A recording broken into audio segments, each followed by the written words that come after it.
그리스도인들이 더욱더 되시기를 간절히 기도합니다. 다른 방법으로는 하나님을 기쁘시게 할 수 없습니다. 오직 믿음입니다. 한번 따라해 보실까요? 오직 믿음. 네, 오직 믿음으로만 하나님을 기쁘시게 할 수 있습니다. 우리 모두가 하나님의 마음에 합한 성숙한 믿음을 갖게 되기를 간절히 기도합니다. 하나님 마음에 맞는 사람이 되려면 첫째로 하나님을 경외하는 사람이 되어야 한다고 말씀드렸습니다. 하나님을 두려워할 줄 알아야 됩니다. 둘째로 하나님을 향한 성숙한 믿음을 가져야 된다고 말씀드렸습니다. 마지막으로 하나님 마음에 맞는 사람이 되기 원하는 사람, 하나님께 헌신의 마음을 가져야 합니다. 헌신의 마음. 그러면 우리는 어떻게 하나님께 헌신할 수 있을까요? 먼저 우리의 몸을 바쳐 헌신해야 됩니다. 우리의 몸은 그리스도께서 십자가의 피로 사셨기에 우리 것이 아니라 주님의 겁니다. 주님의 것입니다. 그러기에 우리의 몸을 하나님이 원하시는 일에 사용해야 합니다. 하나님은 우리가 그저 일주일 동안 주일 예배 한 번 참석하는 것으로 끝나는 삶이 아니라, 어찌 보면 이 예배도 중요하지만 이 예배보다 더 중요한 것은 이 예배가 끝나고 여러분들 세상으로 가서 세상에서 살면서 그 다음 주에 이 자리에 모일 때까지의 삶이 우리 주님이 더 집중하여 보시는 그 삶이라는 겁니다. 그 삶을 어떻게 살고 있느냐가 더 중요한 거랍니다.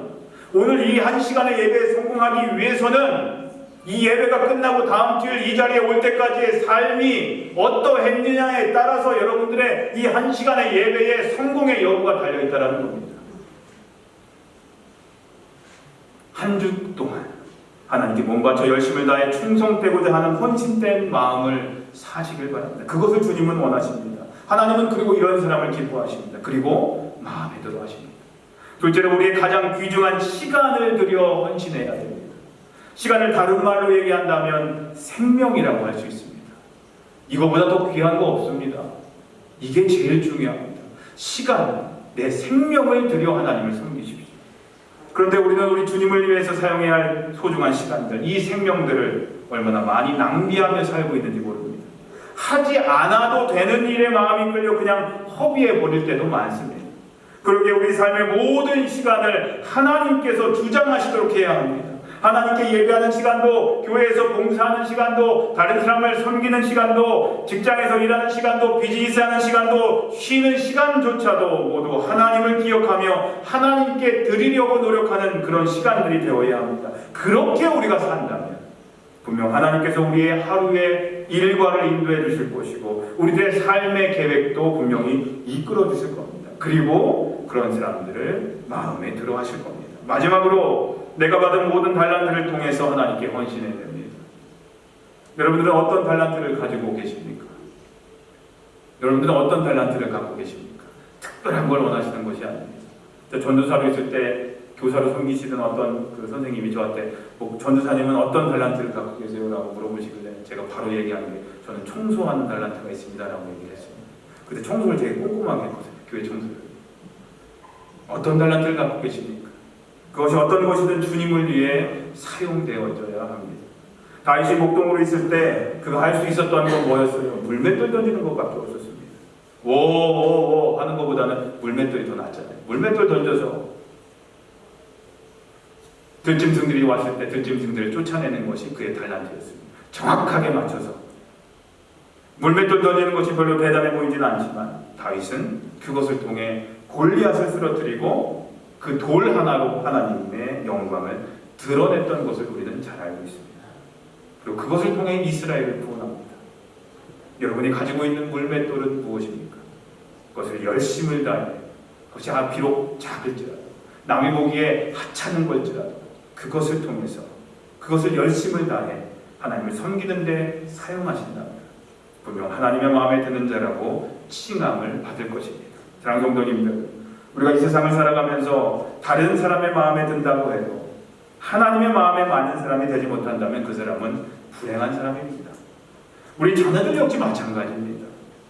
우리 자녀들이 아무리 성공했다 할지라도, 아무리 좋은 학교에 가고 좋은 삶을 산다고, 윤택한 삶을 산다 할지라도 하나님의 마음에 맞지 않은 삶을 산다면 불행한 삶입니다. 그러나 하나님의 마음에 맞는 자가 된다면 그 사람은, 그 자녀들은 이 세상에서 가장 행복한 사람이며 복받은 사람입니다. 세상을 다 잃었어도 내가 예수를 품고 있으면 세상에서 제일 복받은 사람입니다. 하지만 세상 것을 다 가지고 있다 할지라도 예수를 품고 있지 못하면 그 인생은 망한 인생입니다. 여러분 지금 누구를 기쁘게 하려고 힘들게 노력하고 살고 계십니까? 여러분 자신입니까? 자기 만족을 위해 살고 계십니까? 아니면 여러분의 배우자, 부모님, 자녀를 기쁘게 하려고 살고 계십니까? 물론 그들에게도 기쁨을 주어야 합니다. 그러나 우리는 먼저 하나님의 마음을 기쁘게 해드리고 하나님의 마음에 맞는 사람이 되려고 노력해야 합니다. 다윗은 그의 평생을 이런 마음으로 살았습니다. 그렇기 때문에 그는 하나님께 내 마음에 맞는 자라는 칭찬을 들을 수 있었던 것입니다.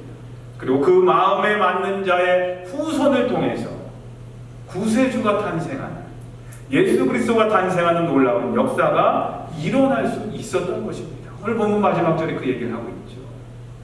하나님 마음에 맞는 내 삶을 통해서 내 자녀, 내 후손에게서 하나님의 영광을 위한 큰 인물이 태어난다면 이보다 더 복된 일이 어디에 있겠습니까?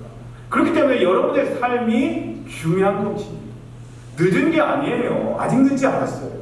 하나님의 마음에 맞는 여러분의 삶을 통해서 여러분의 자손들 가운데 놀라운 하나님의 영광을 위한 큰 인물이 분명히 태어나게 될 줄로 믿습니다. 사랑하는 성도님들, 하나님의 마음에 맞는 사람이 되도록 성령님께 간구하며 노력하시길 바랍니다. 세 가지 말씀드렸습니다. 첫째로 하나님을 경외하는, 하나님을 두려워할 줄 아는 사람이 되셔서 아무도 보지 않는 그 시간과 그 장소에서 거룩함을 유지하시길 바랍니다. 둘째로 하나님을 향한 성숙한 믿음을 가지시길 바랍니다. 어린아이와 같은 신앙에서 이제는 벗어나시길 바랍니다. 그리고 마지막으로 하나님께 헌신의 마음을 가지시길 바랍니다. 여러분이 가지고 있는 작은 물맷돌 하나도 하나님을 위해 사용하십시오. 이런 삶을 통해 한 번뿐인 우리의 인생이 하나님께 인정받는 진짜 승리자로서의 삶이 되시기를 주님의 이름으로 간절히 기도합니다. 기도하겠습니다. 하나님, 그리스도인으로 이 세상을 살아가면서 하나님을 경외함으로, 하나님을 향한 성숙한 믿음을 소유함으로, 하나님께 헌신의 마음을 가짐으로 인해서 하나님의 마음에 드는, 하나님 마음에 합한 삶을 살게 해 주시옵소서. 오직 주님의 기쁨이 되는 삶이 되게 인도해 주시옵소서. 예수님의 이름으로 기도합니다. 아멘. 이 시간 하나님께 봉헌하는 시간 갖도록 하겠습니다.